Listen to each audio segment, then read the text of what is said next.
Hello दोस्तों।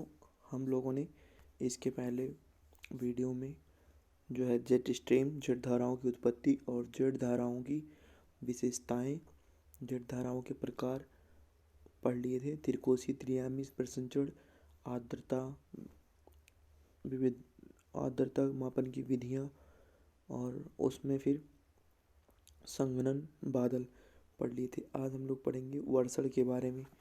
वर्षण मतलब होता है प्रेसिपिटेशन, पीपीटी।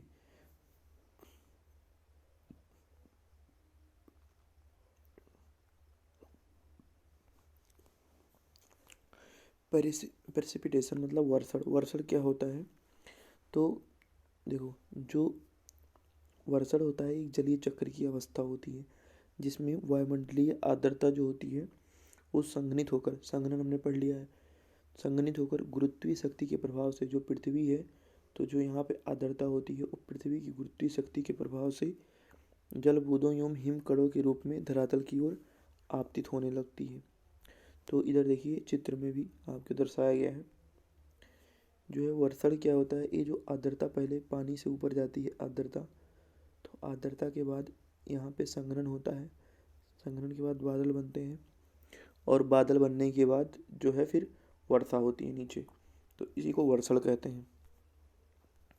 तो सब देखिए, इसमें सबसे पहले परिभाषा है कि यह जलीय चक्र की वह अवस्था है जिसमें वायुमंडलीय आर्द्रता संघनित होकर गुरुत्वीय शक्ति के प्रभाव से जल बूंदों एवं हिमकणों के रूप में धरातल की ओर आपतित होने लगती है, मतलब धरातल की तरफ आने लगती है। तो इसमें क्या होता है कि जैसे मान लिया, एक बार फिर से समझा देते हैं, आवाज़ स्लो थी। तो इसमें क्या होता है, जैसे मान लिया जल का टब रखा हुआ है या कोई जल का महासागर है, यहाँ से क्या होती है आर्द्रता, जब धूप होता है या तापमान की वजह से आर्द्रता इसके ऊपर जाती है, ऊपर जाने के बाद जब बहुत ज़्यादा आर्द्रता हो जाती है तो ये संघनित होने लगता है। संघनन के पश्चात फिर ये पृथ्वी की गुरुत्वाकर्षण के कारण जमीन पर इसके बूंदों के रूप में आ जाते हैं। तो इसकी परिभाषा, यह जलीय चक्र की वह अवस्था है जिसमें वायुमंडलीय आर्द्रता संघनित होकर गुरुत्वीय शक्ति के प्रभाव से जल बूंदों एवं हिमकणों के रूप में धरातल की ओर आपतित होने लगती हैं। आपतित मतलब गिरने लगती हैं। फिर नेक्स्ट है वर्षण के रूप, फॉर्म ऑफ द प्रेसिपिटेशन। तो वर्षण के जो रूप होते हैं, किन किन रूपों में वर्षा होती है। एक तो होती है रेनफॉल, जल वृष्टि जिसे बोलते हैं, जब जल की वर्षा होती है तो उसे रेनफॉल बोलते हैं, जल वृष्टि। स्नोफॉल, जब हिम की वर्षा होती है तो उसे स्नोफॉल या हिम वृष्टि बोलते हैं। सीड फॉल, सीड फॉल का हिंदी होता है सहिम वृष्टि। जब जल प्लस हिम दोनों मिले रहते हैं, ये लिखा है, जल प्लस हिम जब दोनों मिले रहते हैं तो उसे कहते हैं हिम वृष्टि या सहिम। हिम हिम और जल वृष्टि दोनों रहते हैं तो उसे कहते हैं सहिम वृष्टि या सीड फॉल। फिर है हेल फॉल। तो हेल फॉल मतलब होता है ओलावृष्टि, जब ओला की बारिश होती है। और राइम होता है जो वो ठंडे प्रदेशों में जो हिमकड़ होते हैं उन्हें राइम कहते हैं, जैसे टैगा प्रदेश में होते हैं। तो ये हो गए वर्षण के रूप। कौन कौन से वर्षण है? Rainfall, snowfall, seed fall, hello fall और राइम फॉल, राइम। अब हम लोग देखेंगे कि टाइप्स ऑफ प्रेसिपिटेशन, वर्षण के प्रकार। तो वर्षण के प्रकार हैं, एक तो है संवहनीय वर्षा, एक है पर्वतीय वर्षा, एक है वाताग्रीय एवं चक्रवातीय वर्षा। तो संवहनीय वर्षा क्या होती है? संवहनीय वर्षा हम लोगों ने पहले भी समझ लिया है, जो कि इस चित्र में देखो, इस चित्र में दिखाया गया है। ये पृथ्वी का अर्थ सरफेस है, और ये मान लिया जल यहाँ से ऊपर गई, सागर है, यहाँ से जल ऊपर गई, नदी गया, कोई सागर है, ऊपर जाने के बाद यहाँ से कैसे ऊपर गई, क्योंकि यहाँ पे सूर्य का प्रकाश जो है आ रहा था, तो सूर्य के प्रकाश से यहाँ तापमान बढ़ा तो ये जो है ऊपर गई आर्द्रता। जब आर्द्रता से क्या हुआ, फिर ये संघनन से बादल बन गए, और बादल के बाद फिर वर्षण होने लगी। तो एक तो हो गई संवहनीय वर्षा। तो इसी को अब हम लोग पढ़ लेंगे कि क्या क्या लिखा है इसमें। ये तो हो गया एक्सप्लेनेशन। अब इसको शुद्ध मतलब जिसमें लैंग्वेज में पढ़ेंगे। विषुवतीय या उष्णकटिबंधीय प्रदेशों में धरातल के समीप की वायु गर्म होकर आयतन में प्रसार के साथ ऊर्ध्व संचरित माने ऊपर की ओर होने लगती है।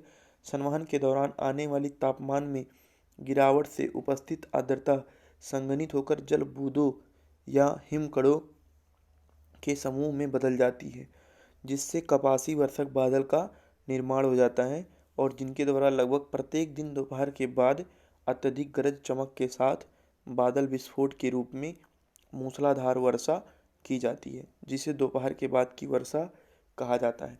तो दोपहर के बाद की वर्षा जो संवहनीय वर्षा होती है वर्षण में, उसमें क्या होता है कि जब धूप आती है तो धूप आने के बाद जो जो महासागर से है जो जल, उनमें वायु का प्रसार, आयतन का प्रसार होकर के वो सारे जो जल होते हैं आर्द्रता के रूप में ऊपर जाते हैं, और आर्द्रता के रूप में ऊपर जाते हैं तो ऊपर जाने के बाद जब तापमान गिरता है तो वे हिम या जल के रूप में फिर जो है पृथ्वी की गुरुत्वाकर्षण शक्ति के कारण नीचे चले आते हैं, और इस प्रक्रिया में कपासी वर्षक बादल भी बनते हैं, जो कि बहुत ही क्या करते हैं, बारिश करते हैं। इसमें कभी कभार तो ओलावृष्टि हो जाती है कपासी वर्षक बादल में। हमने पहले भी इसके पहले जो वीडियो थी उसमें हमने बताया था। अब हो गया पर्वतीय वर्षा। तो ये तो हो गया संवहनीय वर्षा। पर्वतीय वर्षा में ये जो चित्र है ये आपको समझ में नहीं आ रहा होगा क्योंकि धुंधला थोड़ा आ गया है पिक, तो इसको मैं पहले खुद से समझा देता हूँ, फिर उसके बाद वहाँ पे समझाऊंगा। तो पर्वतीय वर्षा मतलब क्या हो गया, जैसे मान लिया ए एक लाइन है, ठीक है, और यहाँ पे सागर है, यहाँ पे क्या है, सागर है, और यहाँ पे मान लिया पर्वत है, ये हो गया पर्वत, ये हो गया आपका पर्वत, और ये हो गया, पानी भर लेते हैं इसमें, ये हो गया सागर। तो क्या होता है कि देखो, जब यहाँ से पौने इधर से सागरी तरफ से जब पौने चलती हैं, जब पौने चलती हैं सागर के तरफ से, तो यहाँ पे जो गर्म वायु है वो इधर की तरफ जाती है, सबसे पहले ऊपर की तरफ ऐसे चलती है। ऊपर की तरफ जाने के बाद क्या होता है, कुछ पौने ऊपर की तरफ जाते हैं, कुछ पौने इधर चली जाती हैं, और इधर जाने के क्रम में जो ठंडे होने के क्रम में क्या करती हैं, बादल का निर्माण कर देती हैं। तो इस बादल को, यहाँ पे ठंडी होती हैं पौने, ये यहाँ से जो चल रही हैं पौने गर्म पौने हैं। गर्म पौने क्यों है, क्योंकि जब सूर्य की रोशनी इस पर पड़ती है तो यहाँ से गर्म पौने धीरे धीरे चढ़ने लगती हैं, और चढ़ते चढ़ते फिर जब ये इधर आती है तो यहाँ पे ठंडी हो जाती हैं पौने। ठंडी होने के क्रम को कहते हैं रुद्धोष्म शीतलन। क्या कहते हैं इसे, रुद्धोष्म शीतलन होता है। और यहाँ पे जब संघनन मतलब इसमें जो कपासी जो बादल बनते हैं ये बहुत ज़्यादा वर्षा करते हैं, अधिक वर्षा करते हैं, क्योंकि रुद्धोष्म शीतलन होता है। और इसके विपरीत क्या होता है कि इधर ही एक जो है क्यूमुलस यस जिसे बोलते हैं, यस जो होता है सी एस, इसको बोलते हैं क्यूमुलस स्ट्रेटस। जो कपास स्तरीय बादल होते हैं ये भी यहाँ बनते हैं। तो कपास स्तरीय और ये जो यहाँ बनते हैं वो कपासी वर्षक बादल बनते हैं, क्यूमुलस निम्बस बनते हैं, और यहाँ पे क्या बनते हैं, क्यूमुलस स्ट्रेटस। तो यहाँ तो कम वर्षा होगी और यहाँ बहुत वर्षा होगी, तो यहाँ पे अधिक वर्षा होगी और यहाँ पे कम वर्षा होगी।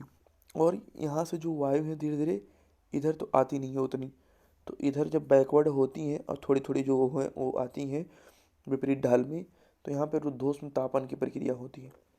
जब रुद्धोष्म तापन की प्रक्रिया होगी तो यहाँ पे वर्षा रहित स्थिति होगी, माने वहाँ पे वर्षा नहीं होगी। तो जब यहाँ पे वर्षा नहीं होगी तो यहाँ पे कौन सा क्षेत्र हो जाएगा, वृष्टि छाया क्षेत्र। वृष्टि छाया क्षेत्र मतलब जहाँ पे, जैसे भूकंप वाले में पढ़े थे, भूकंप छाया क्षेत्र मतलब ऐसे जगह जहाँ पे ये तरंगे नहीं पहुँच पा रही थी तो इसको कहते थे भूकंप छाया क्षेत्र। उसी तरह से जहाँ पे वृष्टि नहीं हो रही उसे वृष्टि छाया क्षेत्र कहते हैं। तो ये तो हो गया। अब जैसे मान लिया अरब सागर ही रख लो इसको, और ये रख लो पश्चिमी घाट अपना इंडिया का, तो इसमें है, तो इसी को कहते हैं वर्षा प्रतिलोमन हो जाता है। तो अब इसको एक बार चित्र के माध्यम से समझ लेते हैं। चित्र में तो उतना दिख नहीं रहा आपको, लेकिन मैं इसको समझाने की कोशिश कर रहा हूँ। देखो, ये है अरब सागर और ये है अपना प्रायद्वीप पश्चिमी घाट। ये लिखा है अरब सागर और ये लिखा है पश्चिमी घाट। यहाँ से गर्म वायु जो है चल रही है, चलने के बाद यहाँ पे कपासी वर्षक बादल का निर्माण की, जो कि बहुत अधिक वर्षा करता है, और इसमें रुद्धोष्म शीतलन की प्रक्रिया होती है। दूसरा है वर्षा का प्रतिलोमन। यहाँ पे सी एस बनता है, मतलब क्यूमुलस स्टेटस, जो कि कम वर्षा करता है, और इधर वर्षा का प्रतिलोमन होता है, यहाँ वर्षा रहित बादल या वृष्टि छाया क्षेत्र प्राप्त होते हैं। फिर अब देखो, अब इसको पढ़ते हैं क्या होता है। जब सागरीय, अभी जब पढ़ेंगे ना तो इसको पूरा समझ में आ जाएगा कि कैसे कैसे चित्र में हुआ। जब सागरीय आर्द्र पवनें पर्वतीय ढालों से टकराती हैं तो हल्की होने की वजह से ढाल के सहारे आरोहित होने लगती हैं। मतलब जब जब सागरीय पवनें जो है हल्की होने के कारण पृथ्वी पर्वतीय से टकराती हैं तो ये हल्के होने के कारण ऊपर की ओर जाती हैं। ऊपर की तरफ जाने पर अब क्या होता है आगे देखिए, ऊपर के सहारे, ढाल के सहारे आरोहित होने लगती हैं। आरोहण के क्रम में रुद्धोष्म शीतलन या एडियाबैटिक कूलिंग के प्रभाव से संघनित होकर बादलों का निर्माण करती हैं। तो फिर क्या करती हैं, जैसे मान लिया ये सागर है और ये पर्वत है, तो यहाँ से पौने चली, ढाल से टकराई, हल्की होकर ऊपर गई। ऊपर जाने के बाद बादल का निर्माण करती हैं। कौन से बादल का, जो बोलते हैं क्यूमुलस, इंग्लिश में क्यूमुलस, निम्बलस, निम्बस बोलते हैं, कपासी वर्षक बादल। तो ये बहुत ज़्यादा वर्षा करते हैं। तो ये थोड़ा टफ है, लेकिन एक बार समझेंगे तो समझ में आ जाएगा। अगर मेरा समझ में नहीं आया तो कम से कम ये जो लिखा हुआ है इसको समझ लीजिएगा। तो फिर क्या होता है, यहाँ से बादल का निर्माण करते हैं और ये बहुत ज़्यादा बारिश करते हैं। फिर उसके बाद जिनके द्वारा क्या होता है, बादल विस्फोट के रूप में उच्च वर्षा होती है, यही मतलब अधिक वर्षा होती है। वर्षा के उपरांत, वर्षा के उपरांत क्या होता है, मतलब जब वर्षा हो जाती है तो उसके उपरांत जो अल्प आर्द्रता वाली वायु होती है, जब पर्वत की शिखर की ओर पुनः आरोहित होती है। जो अल्प आर्द्रता, एक तो हो गई जो जल्दी आर्द्रता वाली थी ये इधर चली गई, और जो अल्प आर्द्रता वाली वायु है जो पर्वत शिखर की ओर पुनः आरोहित होती है, तो यह भी संघनित होकर, तो ये फिर आरोहित होकर यहाँ पे क्या बना लेती है, कपासी स्तरीय माने CS क्यूमुलस स्ट्रेटस बादल बना लेती है, जिससे हल्का हल्की बूंदाबांदी हो जाती है। फिर मध्यवर्ती ढालों में, जो मध्यवर्ती ढाल हैं उसमें जब उच्च, जबकि ऊपरी ढालों में सापेक्षिक दृष्टि से कम वर्षा को ही, तो ये देखो ये जो मध्यवर्ती ढाल है उसमें क्या होता है, उच्च वर्षा, जबकि ऊपरी ढाल में सापेक्षिक दृष्टि से कम वर्षा को ही वर्षा प्रतिलोमन कहते हैं। तो यहाँ पे आपके वर्षा प्रतिलोमन भी लिखा है, ये देखो वर्षा विपरीत, वर्षा प्रतिलोमन यहाँ पे लिखा है, यह है वर्षा प्रतिलोमन। वर्षा प्रतिलोमन का मतलब होता है कि इसी पर्वतीय ढाल में जो मध्य में यहाँ पे जो वर्षा हो रही है बहुत ज़्यादा हो रही है, और जो इसके ऊपर वर्षा हो रही है वो बहुत कम हो रही है, क्योंकि यहाँ जो CN बना है, क्यूमुलस निम्बस कपासी वर्षक बादल बना है, और यहाँ पे CS बना है, क्यूमुलस स्टेटस कपासी स्तरीय बादल बना है, तो इसलिए यहाँ पे वर्षा कम होगी। तो यहाँ पे वर्षा कम होने की वजह से क्या हो गया कि इसको कहते हैं वर्षा प्रतिलोमन कहते हैं। तो उसके बाद देखते हैं हम कि पर्वत शिखर की ओर जो पुनः आरोहित होने लगती हैं तो उसे कपासी स्तर बादल, तो ये तो हो गया वर्षा प्रतिलोमन। अभी हम पढ़ेंगे कि जो मतलब छाया क्षेत्र है वो क्या होता है। तो पर्वत शीर्ष पर उपस्थित ठंडी एवं भारी वायु जो होती है पर्वतों के विपरीत ढालों पर अवतलित होती है। देखो ये अवतलन अवतलन हो रहा है ना इधर, तो वही कह रहा है कि यहाँ देखो पढ़ लेते हैं अच्छे से, ए वाली PDF है। तो क्या होता है, पर्वत शीर्ष पर उपस्थित ठंडी एवं भारी वायु जो ऊपर है, जो यहाँ पे शीर्ष पे उपस्थित होती है ठंडी एवं भारी वायु वो धीरे धीरे अवतलित होती है। तो अवतलन के क्रम में विपरीत ढालों में, ये विपरीत ढाल है, ये तो सागर के सामने वाला ढाल है और विपरीत ढाल है। तो अवतलित होने के क्रम में रुद्धोष्म तापन प्राप्त होता है, और इसमें तो आर्द्रता भी कम होती है, यूं बादलों का अभाव भी कम रहता है, तो इसलिए वर्षा भी नहीं होती है। इसलिए इसे कहते हैं रेन शैडो जोन या वर्षा छाया क्षेत्र कहते हैं, क्योंकि यहाँ ना तो बादल बनते हैं और यहाँ रुद्धोष्म तापन की प्रक्रिया होती है। जैसे एग्जाम्पल के रूप में देखते हैं उत्तर अमेरिका का रॉकी पर्वत, उत्तर अमेरिका का रॉकी और भारत का पश्चिमी घाट, दक्षिण अमेरिका का एंडीज और भारत का हिमालय, ये सारे जो हैं पर्वतीय वर्षा। तो आपको समझ में आ गया होगा वर्षा के प्रकार जो होते हैं वो 3 प्रकार के हैं। संवहनीय वर्षा पढ़ लिया, अब हमने फिर पर्वतीय वर्षा पढ़ लिया, अब वाताग्रीय एवं चक्रवातीय वर्षा पढ़ेंगे। तो वाताग्रीय एवं चक्रवातीय वर्षा पढ़ेंगे, तो सबसे पहले वाताग्र पढ़ने से पहले हमें वायु राशियों के बारे में जानना पड़ेगा कि वायु राशियाँ क्या हैं, तब उसके बाद हम वाताग्र जान सकते हैं, क्योंकि वाताग्र जो है वायु राशियों से ही संबंधित है। तो सबसे पहले जो है समझते हैं कि वायु राशियाँ क्या होती हैं।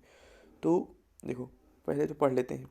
वायु राशियाँ वायु की वह विशालतम प्रकोष्ठ या काया है जिनमें तापमान, आर्द्रता, दाब, घनत्व आदि में समानता पाई जाती है, लेकिन दूसरे वायु प्रकोष्ठ हैं उनमें भिन्नता पाई जाती है। तो इसका मतलब क्या हो गया, जैसे मान लिया आप इस रूम में, एक रूम में जहाँ पे किचन है और एक दूसरा रूम है, तो जिस रूम में किचन है उसमें तापमान कुछ ज़्यादा पाया जाएगा और इस रूम में तापमान कम पाया जाएगा।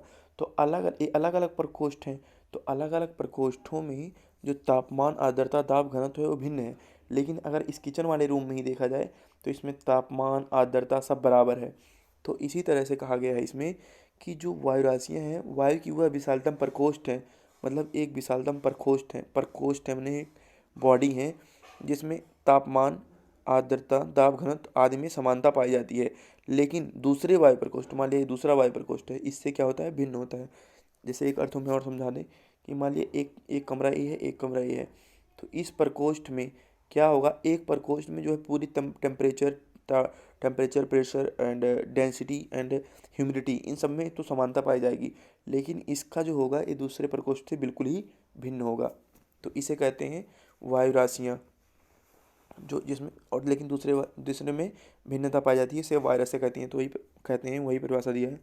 वायु राशियाँ वायु की वह विशालतम प्रकोष्ठ या काया है जिनमें तापमान, आर्द्रता, दाब घनत्व आदि में समानता पाई जाती है, लेकिन दूसरे वायु राशियाँ में भिन्नता पाई जाती, दूसरे वायु प्रकोष्ठ में भिन्नता पाई जाती है, उसे वायु राशियाँ कहते हैं।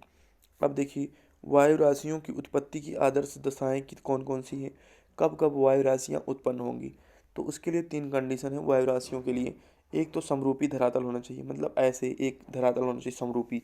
फिर है शांत एवं स्थिर वायुमंडल होना चाहिए, वायुमंडल एकदम स्वच्छ, शांत और स्थिर होना चाहिए। और संवहन का अभाव होना चाहिए, मतलब संवहन की स्थिति ना हो, मतलब ऐसे संवहन ना, ऊपर की तरफ संवहन ना हो। तो इन तीनों दशाओं में क्या होता है, जो धरातल संलग्न वायु है, धरातल के आर्द्रता को जो है अवशोषित कर वायु राशि का निर्माण कर देती है। जो धरातल से संलग्न वायु है वो क्या करती है, धरातल से संलग्न जो वायु है वो क्या करती है, धरातल से आर्द्रता को अवशोषित करके, जो अवशोषित है इसी को अवशोषित करके क्या करती है, वायु राशियों का निर्माण कर देती है। तो ये 3 दशाएं हैं। आपको केवल ये पूछेगा 3 दशाएं कौन कौन सी हैं, समरूपी धरातल, शांत एवं स्थिर वायुमंडल, संवहन का प्रभाव। फिर आ गया आपका वायु राशियों की विशेषताएं क्या होती हैं। तो वायु राशियों की विशेषताएं क्या होती हैं वो देख लेते हैं। तो पहली विशेषता, यह वायु की एक विस्तृत काया होती है जिसका विस्तार 1500 से 3200 किलोमीटर स्क्वायर तथा ऊंचाई क्षोभ सीमा तक पाया जाता है। तो ये जो पृथ्वी है यहाँ पे क्षोभ सीमा मान लिया है, तो इसका विस्तार 1500 से 3200 किलोमीटर तक ऊंचाई तक, इसका विस्तार ऐसे मान लिया 1500 से, और बहुत लंबा माने नीचे वाला विस्तार जो है 1500 से 3200 किलोमीटर स्क्वायर तक पूरा फैला रहता है, ऐसे 1500 से 3200 किलोमीटर स्क्वायर तक पूरा फैला रहता है। और जो ऊंचाई रहती है वो क्षोभ सीमा तक रहती है। इन वायु राशियों की जो विशेषताएं होती हैं उसमें विस्तार 1500 से 3200 किलोमीटर स्क्वायर और ऊंचाई क्षोभ सीमा तक। फिर है ऊंचाई के साथ जो वायु राशियाँ क्षैतिज परतों में विभाजित होती हैं, जिनके जिनके जो है आंतरिक भौतिक गुणों में क्या होती है, समानता होती है। जैसे मान लिया है, ठीक है, ये एक प्रकोष्ठ है जिसमें वायु राशियाँ हैं, एक प्रकोष्ठ है। तो क्या होगा इसमें, अब देखो मैंने बताया एक प्रकोष्ठ में जो ह्यूमिडिटी, प्रेशर और सारे गुण रहते हैं, भौतिक गुण समान रहते हैं, लेकिन दूसरे प्रकोष्ठ में ये गुण जो रहते हैं ये एकदम बिल्कुल भी भिन्न रहते हैं। तो इस प्रकोष्ठ में एक ही प्रकोष्ठ जो है उसमें कई लेयर बने रहेंगे। तो कई लेयर जो बने रहेंगे, इन लेयर के रूप में विभाजित तो रहते हैं, लेकिन इनके सारे के गुणों में भौतिक गुणों में इनके सारी समानता रहती है। और ये क्षैतिज परतों में विभाजित होते हैं जो वायु राशियाँ होती हैं।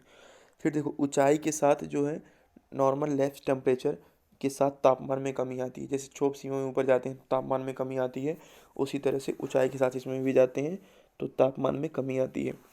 और ये जो वायु राशियाँ हैं ये स्थिर नहीं होती हैं। चौथा कह रहा है कि ये स्थिर, कोई तीसरा हो गया, चौथा कह रहा है ये स्थिर नहीं होती हैं बल्कि स्थानीय पवनों के सहारे संचलित होती हैं। जैसे मान लिया वायु राशियाँ यहाँ पे बनी हैं और इधर से अस्थायी पवनें आई तो इन वायु राशियों को भी लेकर के आगे चली जाएंगी। इस तरह से कह रहा है अस्थायी पवनों के साथ ये भी संचलित होती हैं। फिर है पांचवा एक विशेष है कि यह एक विशिष्ट मौसमी तंत्र है। विशिष्ट मौसमी तंत्र क्यों, क्योंकि यदि ठंडी वायु राशि गर्म प्रदेशों में पहुँचती है तो तापमान घट जाता है। जैसे मान लिया ठंडी वायु राशि जो है वो गर्म प्रदेशों में पहुँचेगी तो तापमान क्या होगा, घट जाएगा तथा आर्द्रता संघनित होकर कोहरा का निर्माण हो जाती है।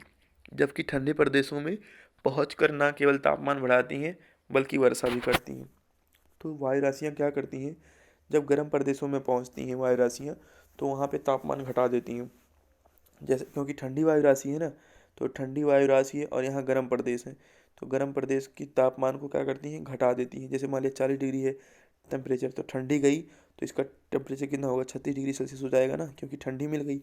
तो तापमान क्या करती हैं, घटा देती हैं और आर्द्रता संघनित होकर के कोहरा का निर्माण कर देती हैं।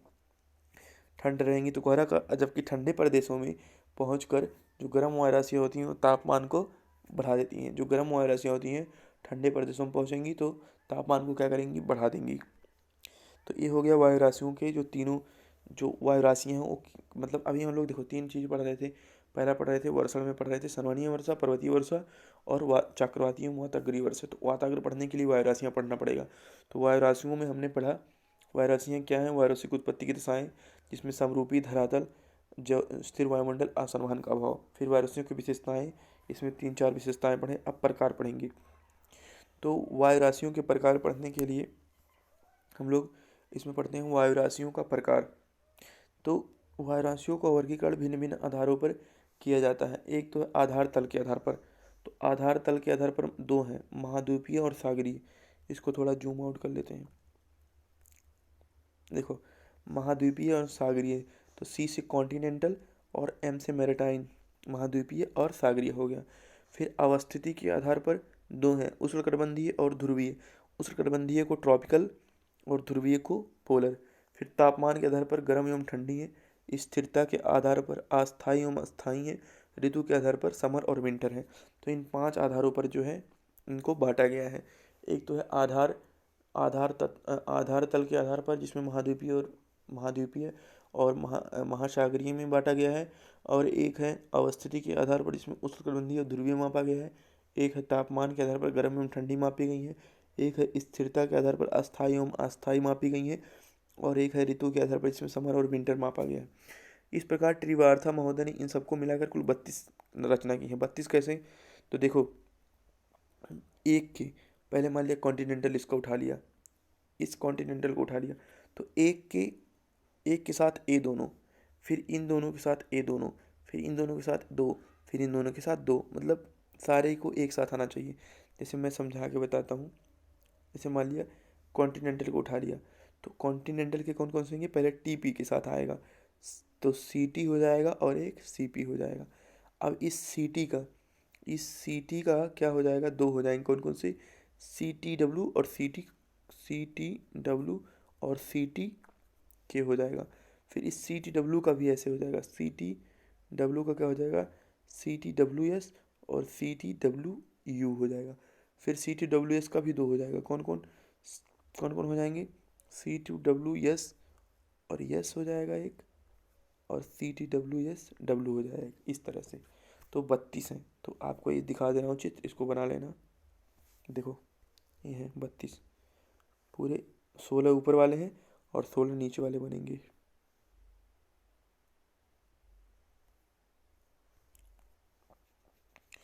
फिर है वाताग्र। अब हम पढ़ेंगे वाताग्र के बारे में। तो वाताग्र में कितने हैं टॉपिक देखते हैं पहले।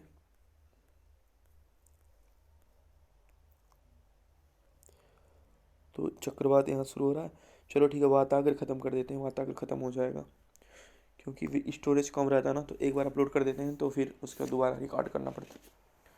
अब देखिए, वाताग्र के बारे में हम लोग पढ़ेंगे, वाताग्र क्या होता है। तो वाताग्र पढ़ने के लिए सबसे पहले हम क्या करते हैं, 2 प्रकोष्ठ लेते हैं, 2 वायु राशियों का, 2 भिन्न भिन्न वायु राशियों का प्रकोष्ठ लेते हैं। चलो इसको चित्र को हटाते हैं पहले। ऐसे चित्र ऐसे बनता है, एक ए बन गया, एक प्रकोष्ठ ए हो गया, और मान लिया दूसरा प्रकोष्ठ, गलत बना दिया चित्र, यहाँ बनाता हूँ। एक प्रकोष्ठ ए हो गया, एक प्रकोष्ठ ए हो गया, 2 प्रकोष्ठ है। तो क्या होता है कि जब ये दोनों प्रकोष्ठ, एक तो मान लिया इस प्रकोष्ठ में कोल्ड विंड बह रही है, माने ठंडी ठंडी धारा बह रही है, और इसमें गर्म धारा बह रही है। तो जब गर्म धाराएं और ठंडी धाराएं दोनों एक दूसरे के बीच में आ रही हैं, तो एक समय ऐसा होता है कि ये दोनों आई हैं, आते गई, फिर जैसे ही कुछ दूरी बचा, तो कुछ दूरी आने पर ये यहीं रुक जाती है और ये यहीं रुक जाती है। जो कोल्ड विंड है, मान लिया सी डब्ल्यू है कोल्ड विंड, और मान लिया हॉट विंड है एच डब्ल्यू। तो ये इधर रुक जाती है और ये यहीं रुक जाती है, और इन दोनों के बीच में एक गैप हो जाता है। इसी गैप को क्या कहते हैं? वाताग्र कहते हैं। इसी गैप को वाताग्र कहते हैं। तो अब परिभाषा देखिए, वाताग्र का इंग्लिश होता है फ्रंट। फ्रंट माने सामने। तो वाताग्र का इंग्लिश होता है फ्रंट। फ्रंट माने सामने।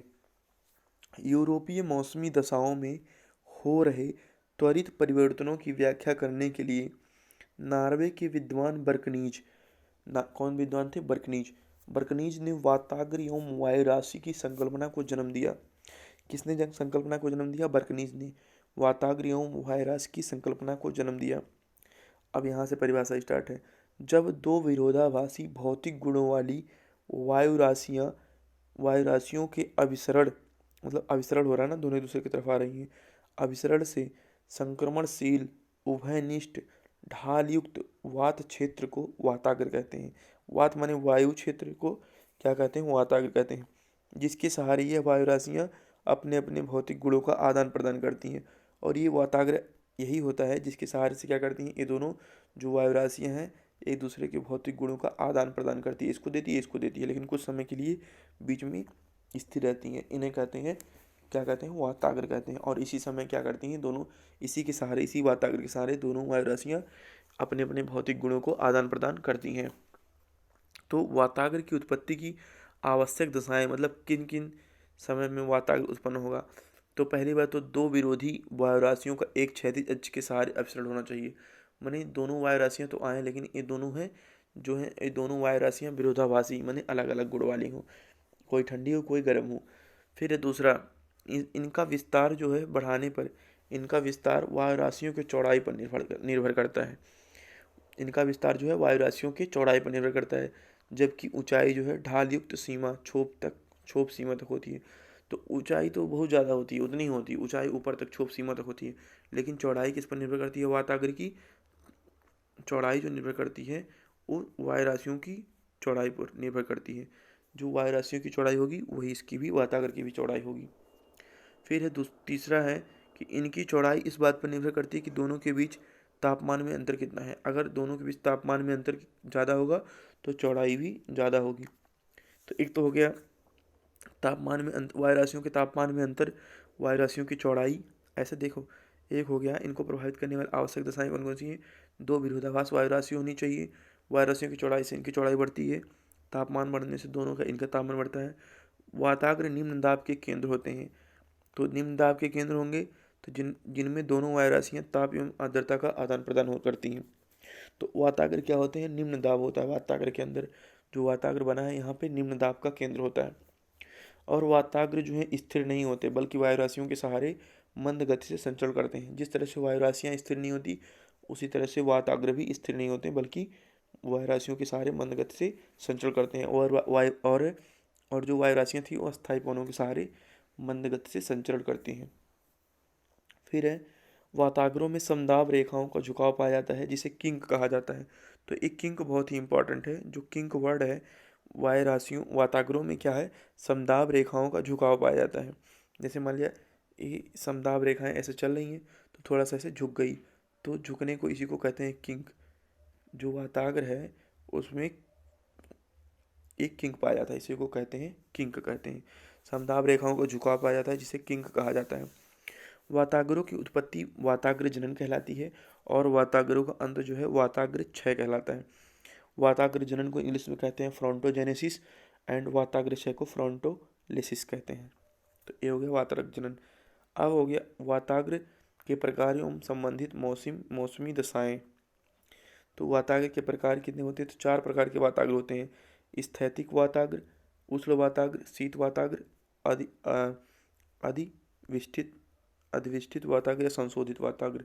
तो एक एक करके पढ़ लेते हैं। सबसे पहले स्थैतिक वाताग्र किसे कहते हैं? Stationary front.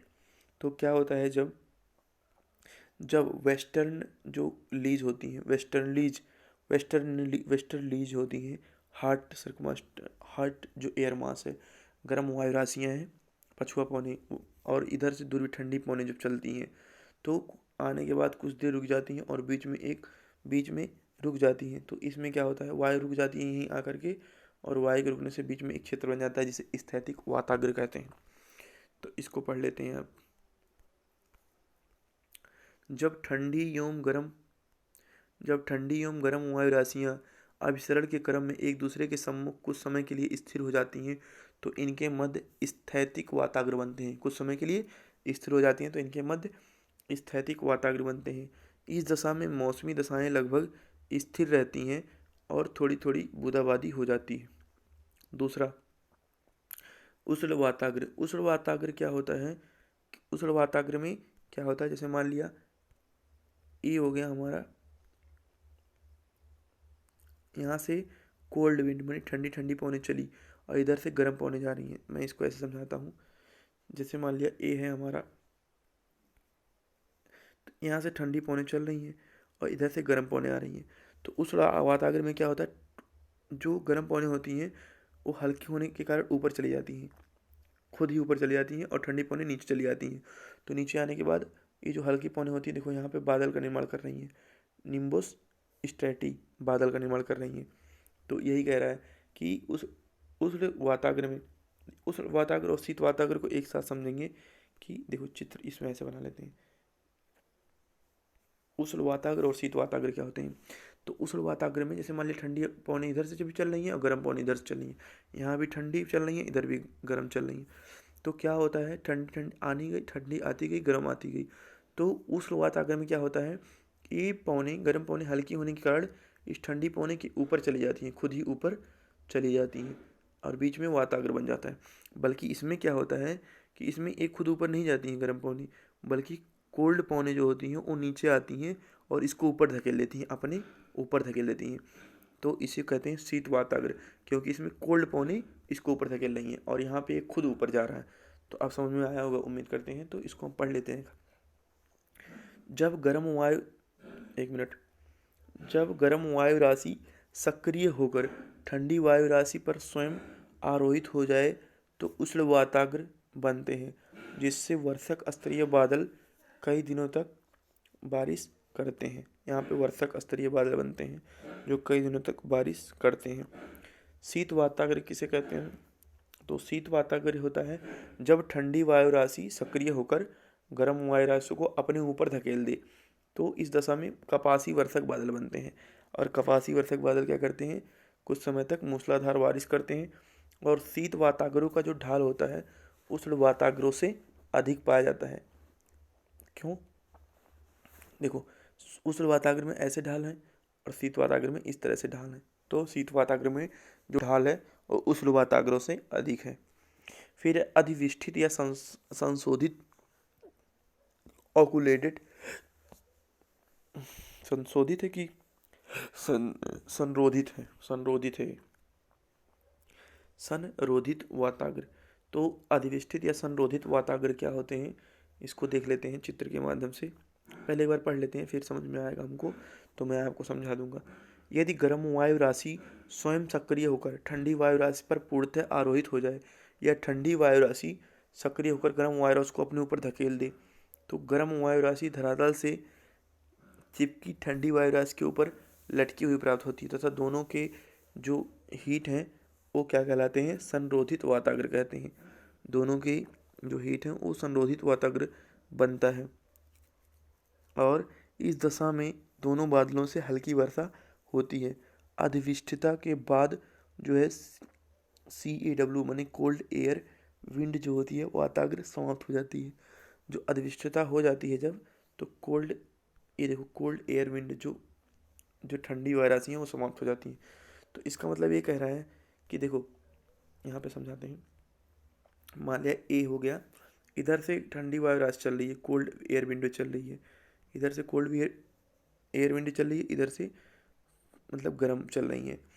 तो इन दोनों के बीच यहाँ पे क्या होता है, एक तो हो गया कि कोल्ड विंड चली तो ये वायु जो हो गया गर्म वायु ऊपर चला गया, खुद से ऊपर चला गया, एक गर्म वायु खुद से ऊपर चला गया।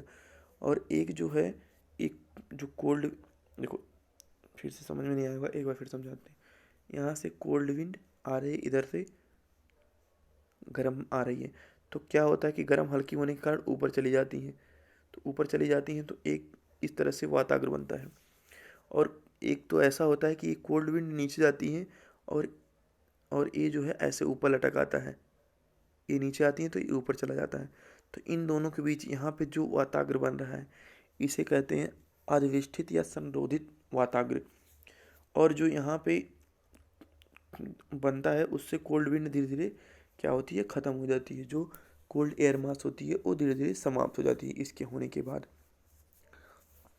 तो यही है लटके हुए के बाद प्राप्त होता है। जो गर्म वायु राशि हैं वो लटके हुए के बाद ही प्राप्त होती हैं। और इससे जो होता है यहाँ पे जो गर्म वायु राशि इधर आई हैं इससे स्ट्रेटस क्लाउड बनता है।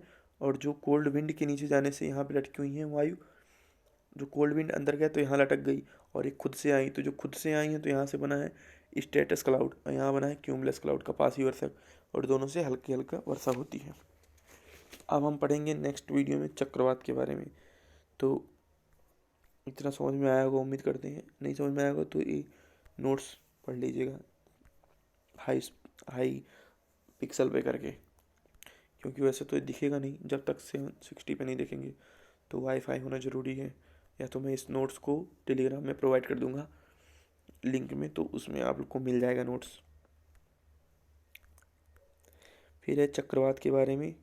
तो चक्रवात फिर बचा है, चक्रवात के बाद थोड़ा सा चक्रवात बचा है, चक्रवात को पढ़ लेंगे। नहीं, चक्रवात कितना है उसके बाद इसी में पढ़ा देते हैं अगर जो हो जाए तो। नहीं, चक्रवात बड़ा टॉपिक है, पूरा चक्रवात ही तो है। उसके बाद समुद्र विज्ञान तब पढ़ेंगे। फिर एक क्लास चक्रवात की, उसके बाद फिर समुद्र विज्ञान पढ़ेंगे। समुद्र विज्ञान पढ़ने के बाद पहले समुद्र विज्ञान में बहुत लंबा चैप्टर है तो इसको बाद में पढ़ेंगे। अभी के लिए धन्यवाद।